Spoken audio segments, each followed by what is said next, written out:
Oh shit, forgot about my mic. Fantastic start to the series. So yeah, also forgot to put it over to this scene. Here we are with some more Generation Wrestling, but of course this is the Rebuild series. We did go bankrupt. We got quite far in the other one, as I explained, but those videos won't be going up so as I can get this beautiful looking logo here that the Who designed. Thank you very much to him, as I've already said multiple times, but I think it's such a good logo, and I love it, so I'm very grateful for that. So yeah, here we are with the new series now. I did put on the poll on the Twitter, and it would tie on where we would be based, and it would tie between Scotland and the Northwest, so I decided to go with the Who's recommendation of going to British Columbia, which I believe is like it's just on the border of the Northwest. So yeah, that's where we've decided to go. Am I able to get? Yep, here we go. So yeah, we're 45th in the world with 10 popularity in British Columbia, so that is where we're gonna wanna boost our pop. So yeah, nothing really to say there, but yeah, I apologise. I know I use a lot of ers and and stuff like that, and it isn't particularly the best way to speak, I know, but anyway, so we will show you the roster. So for the most part, we've got a pretty reasonable price roster. Not much workers over the sort of 400 mark. We've got a few over that, but really I'm okay with having a few over that.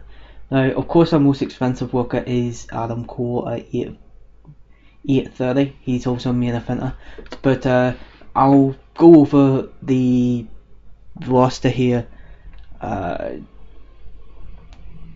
We'll go, by the push, and I'll tell you the disposition as well. So we have Adam Cole. We'll start off with the main eventers here. So we start off with Adam Cole, who is a heel, of course. We have Eddie Kingston, who we brought in as a face. Gerv Shearer we brought in as a face. Rhett Titus is a heel.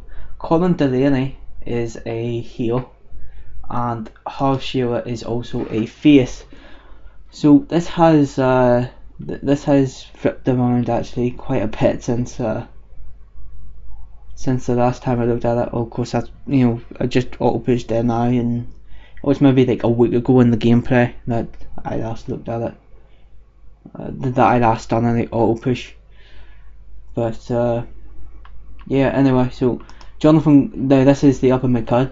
Jonathan Gresham as a face, Steve Blackwell as a heel, Jimmy Havoc as a heel, Brian Cage as a heel, Sean Defy as a heel, Joe Hendry as an upper mid carder. Now we go down into the mid card, where we have Artemis Spencer as a heel, Pete Powers as a face, Clementa Von Slasher as a heel, Dan Myers as a face, right? Yeah. Cole Bishop as a face, Tony Baroni as a heel, and finally Billy Swede in the lower mid card. We also have Kyle O'Reilly, but he's out injured, so unfortunately we won't be having him work for us for a while. And then our character, Robert Graham, is going to be the announcer. The referee is Patrice Maltese. I don't know, but we're not going to be calling him that much, so I don't need to learn his name. And Daisy Hayes is a road agent. So we'll go down and we'll show you some of the. We'll just show you the workers here, so you can get an idea of who they are. Now we have got quite a few from British Columbia and Canada, which is good, which is something that I wanted to do. So, and quite a lot of those workers from Canada is very cheap. The work, for the most part, we've got quite a cheap roster, which I'm very happy about. A few expensive workers there, but that we kind of need that to to build the roster around those sort of more expensive workers while still using the cheaper workers. So this is our product. Just a quick look here. 90% of course match ratio. I like my matches more than anything else. Storylines. First champion baby. So you can take a good idea who is going to become our first champion. But we have Adam Cole, Eddie Kingston, Jonathan Gresham, and Sean Defy in that. Of course, these here, the names will be swapped around with other people as as we move forward with this storyline. But with Hendry versus Havoc here, we decided to put this in, and we'll see how that goes forward. So, Joe Hendry and Jimmy Havoc in that one. Oh, I spelled that wrong. But anyway, screw it. That's just gonna annoy me. Yep. New storyline. Hendry v Havoc. Always thought that was spelled with a K, despite one in his t-shirt. Joe Hendry and Jimmy Havoc. I just got a text message. This is very unprofessional.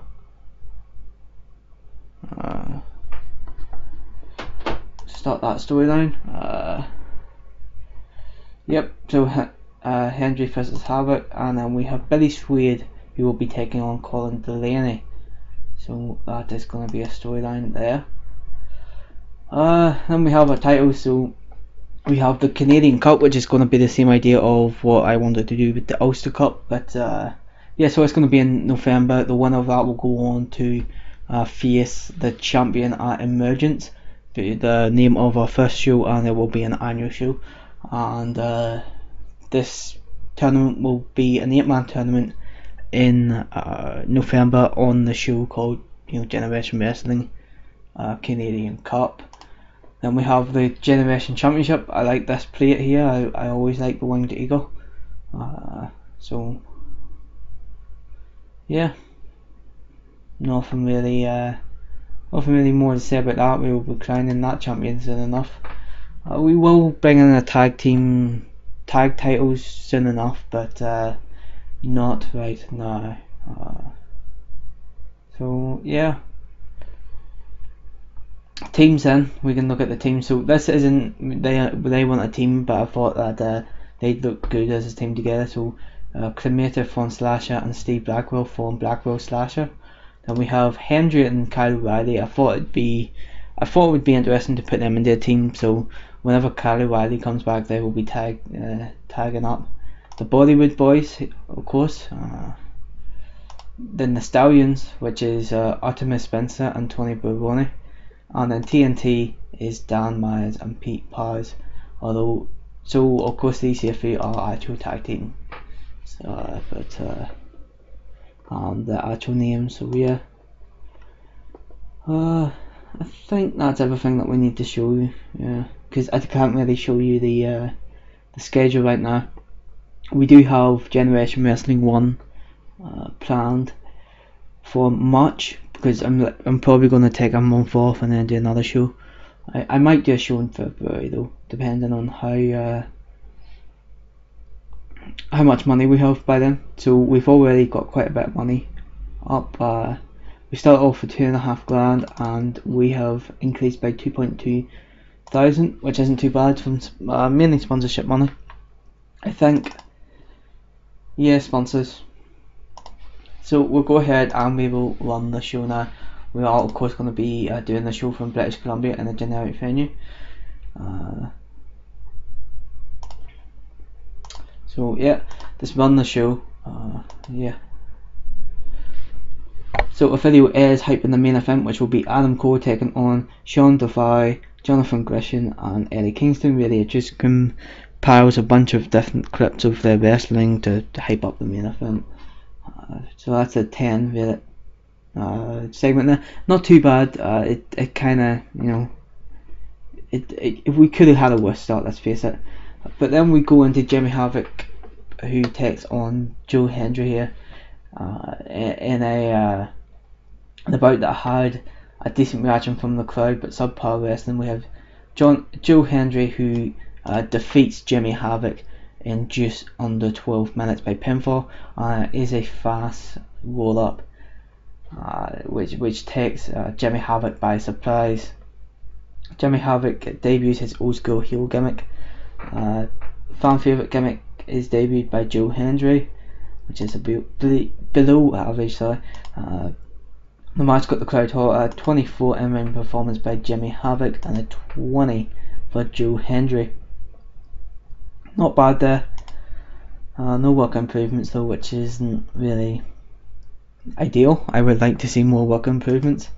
But at the end of the match, the very bitter Jimmy Havoc takes his anger and frustrations out on Joe Hendry and beats him down in front of 75 people in British Columbia. Not bad for his first show, but yeah, Joe Hendry gets beaten down, and as a result we will pencil in a match here at Generation Wrestling 1 between Joe Hendry and Jimmy Havoc to continue that storyline. Joe Hendry and Jimmy Havoc.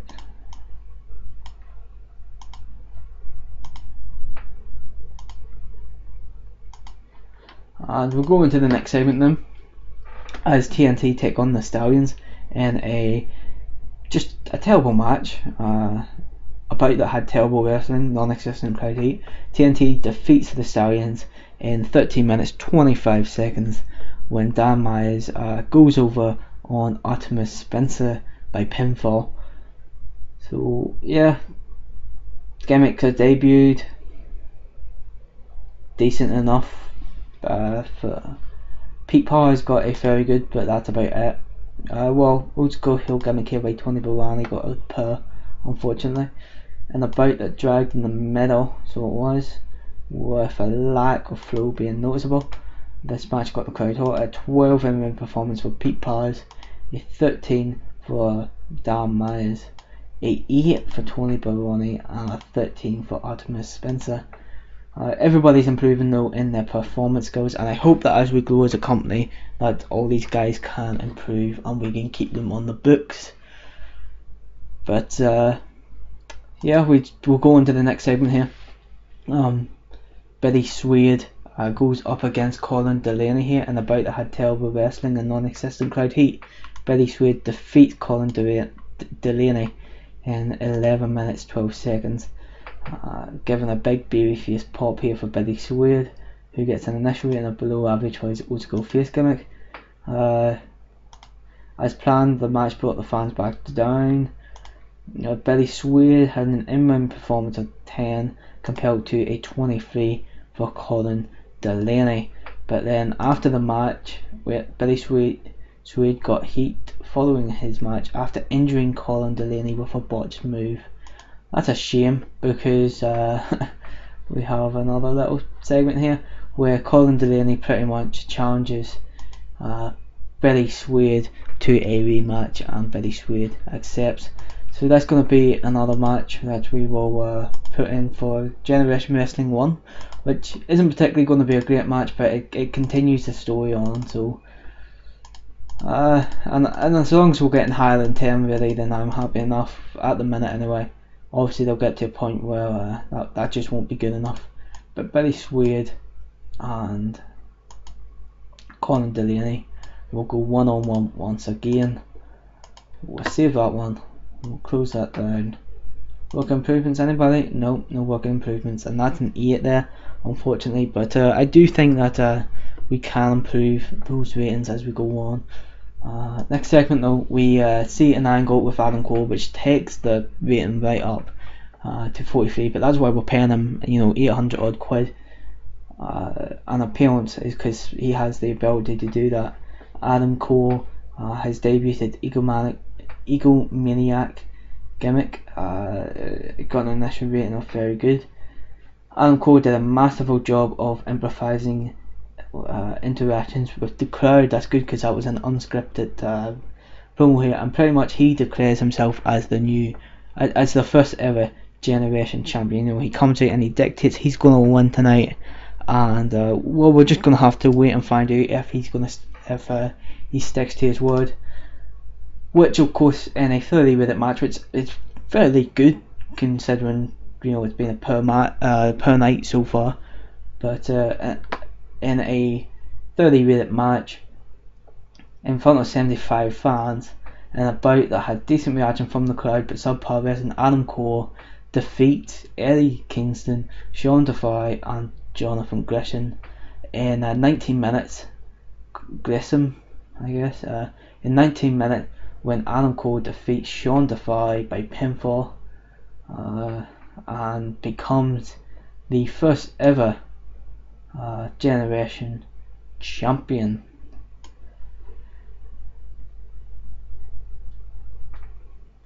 Adam Cole carried the match in terms of in-ring performance.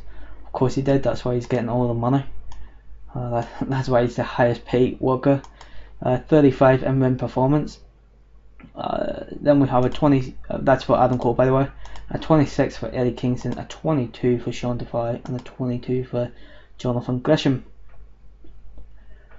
But then in the final segment, then we take the rating back up again as Adam Cole celebrates and very heatishly, you know, showing that he is the champion. He takes the celebration way too far, healing it up and going entirely overboard. So he really just, you know, he really lets everybody know that he is the first ever generation champion, and he will hopefully be appearing on Generation Wrestling 1 and issuing a challenge for that title. So we'll end the show there, and a 28, that's not too bad there. Hopefully that will improve. Hopefully that has increased our popularity, despite not saying so. But hopefully it has. So yeah, it's decent enough match, decent enough night there to start off with.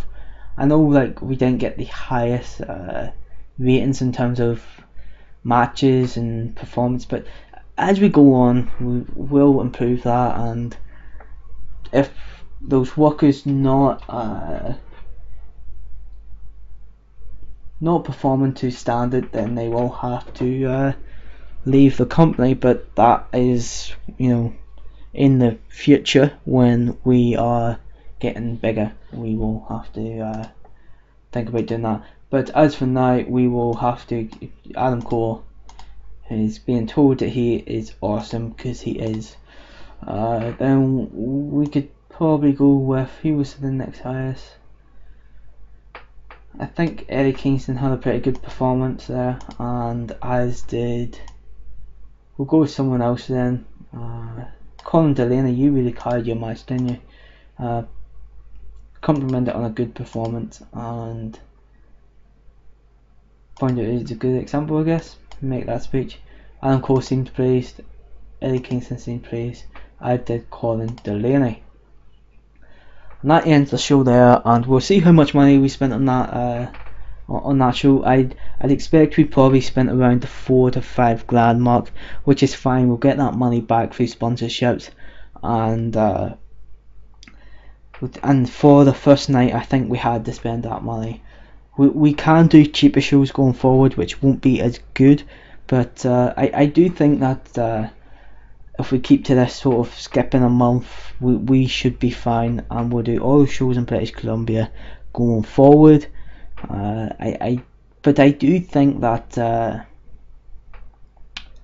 I do think that we can become global with this company.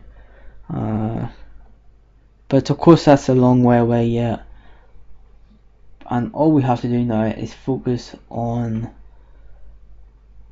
building our company, on building popularity in British Columbia, eventually seeing about trying to get some type of a broadcasting deal, which will really help us. But that I believe in some mods you can get a broadcasting deal if you're a small company, like a internet broadcasting deal, you know, like YouTube, something like that. In some mods, I'm not sure if that's the case in this mod, but that would be fantastic. Okay, so we spent quite a bit on that one. We've spent about, yeah, we spent around 6 grand, well, 6.5 grand really altogether on that show. 6.5, what, maybe 6.8 grand, and you know what, that's fine. We'll get that money back through our sponsorships. Colin Delaney is injured though, so we will have to have a RC out here. How bad is that? 2 months and 2 weeks he's going to be out for, so really he's not going to miss that many shows, but I do think we can bring him back and we can do a good storyline with that, where he is out to get his revenge on Billy Swade. So I do think we can take advantage of that. I know that we shouldn't be speaking about that way about somebody who's been injured, but it's not real life. We can talk about that. We can talk about that. So yeah, that's going to end it here. Thank you very much for watching. Yeah, see you again.